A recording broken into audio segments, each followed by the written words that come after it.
Bienvenue dans Capital Humain.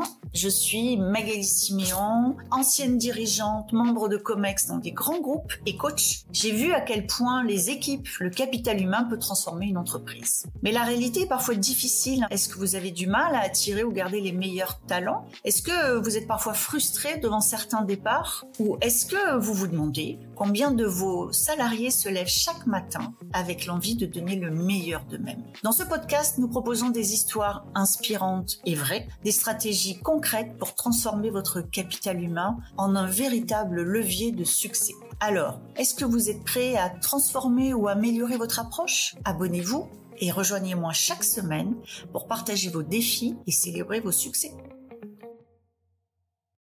Bonjour et bienvenue à tous. Nous allons parler aujourd'hui, en ce mois de juillet, des enjeux des DRH pour le second semestre 2025 et ils sont assez nombreux. Quelques chiffres pour commencer. 35% seulement des salariés estiment leur salaire à la hauteur du poste. Alors oui, ça peut faire sourire, mais il faut le prendre en compte. 39% ignorent leurs avantages sociaux, quand même un gros gâchis. 58% des plus de 55 ans sont en emploi, ce qui est encore en dessous de la moyenne européenne. Et une des principales craintes des salariés aujourd'hui, c'est l'implantation des outils d'intelligence artificielle dans leur entreprise. Alors, une fois qu'on a dit tout ça, moi je considère qu'il y a 8 enjeux essentiels. Et ça fait beaucoup pour des équipes RH qui sont déjà sous l'eau pour le second semestre. Déjà, il y a les enjeux de réforme du droit et des nouvelles obligations légales. Je vous ai parlé de l'IA il n'y a pas longtemps, il y a 2 secondes. Eh bien, désormais, les DRH doivent consulter le CSE avant d'introduire des outils d'IA dans l'entreprise. C'est très large, ça va demander à être précisé, c'est un vrai sujet important et si l'acculturation n'est pas réussie, alors l'implantation ne le sera pas non plus. La sécurité de l'emploi est renforcée sur les CDD, les CDI, avec des ajustements dans les accords collectifs, parce que peut-être que le balancier était parti un tout petit peu loin et qu'il va revenir de façon un peu centrale. Et ça aussi, c'est quelque chose qu'il va falloir prendre en compte dans les politiques, entre autres, de restructuration que mènent en ce moment beaucoup d'entreprises. Quand on parle de loi aussi, c'est la loi de finances, ce sera mon deuxième point, où on a un allègement des charges et aides à l'emploi. Alors quand on dit allègement, il y a une réduction. Et donc ça, il va falloir l'anticiper pour la stratégie RH. L'emploi va coûter un peu plus cher et ça va avoir un impact pour des entreprises qui aujourd'hui comptent beaucoup leur argent.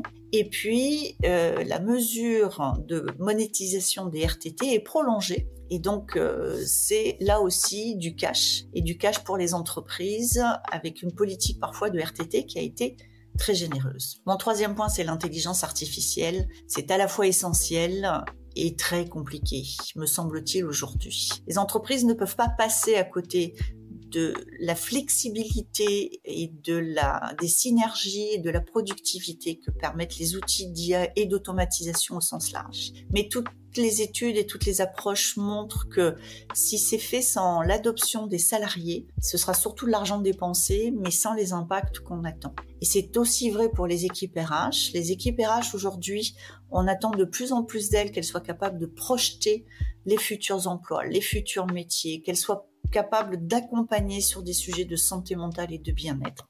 Et souvent, sans augmenter la taille de l'équipe. Et ça va demander de mettre en place au bon endroit de l'automatisation et c'est essentiel. On va toujours plus loin en matière de transparence salariale et c'est important. Les fourchettes d'écart devront être précisées dès le début du recrutement et il va falloir travailler sur des rapports détaillés des écarts hommes-femmes avec des possibilités de sanctions.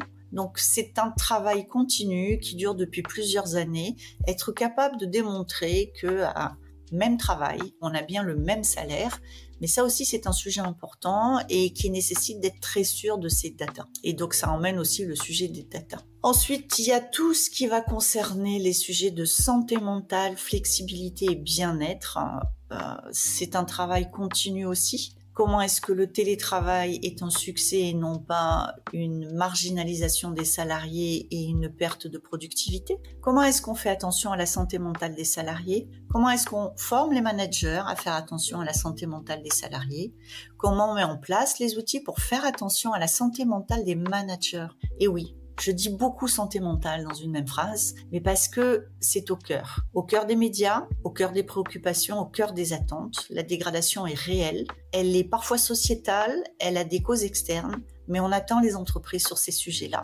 Les entreprises ont des obligations désormais. Il ne s'agit pas juste de mettre en place des moyens, il s'agit d'avoir des résultats et d'être capable de prouver qu'en cas d'alerte, les mesures ont bien été prises. Et ça, c'est un vrai changement culturel. Enfin, les seniors. L'État, le gouvernement fait des efforts massifs pour que l'emploi des seniors s'améliore. Là aussi, on commence à parler parfois de discrimination. Il va falloir publier un index senior. Et oui, encore de la paperasse, encore de l'administratif.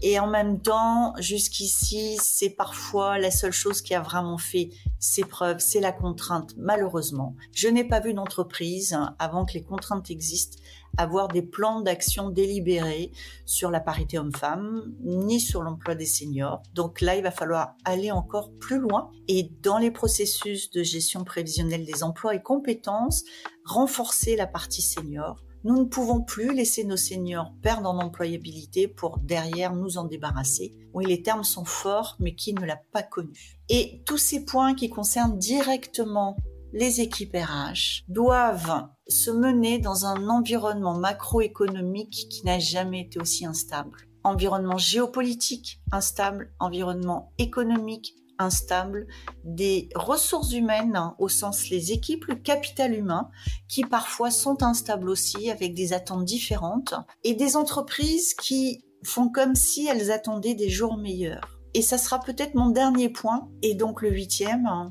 Peut-être que le grand changement qui est devant nous, c'est qu'il n'y aura pas de jour meilleur. Peut-être que le grand changement, c'est que nous sommes dans un cycle d'instabilité qui a démarré il y a quelque temps maintenant et qui ne va pas s'arrêter tout de suite. Et qu'il va bien falloir mener des politiques autour du capital humain en prenant en compte qu'elles sont à mener dans un environnement où on ne maîtrise plus grand-chose. Mais à trop attendre, on va abîmer ce capital humain. Et vous savez ma conviction, un capital humain qui est abîmé, c'est une entreprise qui ne fonctionne pas correctement. Alors je souhaite à tous les DRH qui m'écoutent un break salutaire parce que la rentrée qui vous attend et les responsabilités devant vous sont sociétales et non négligeables.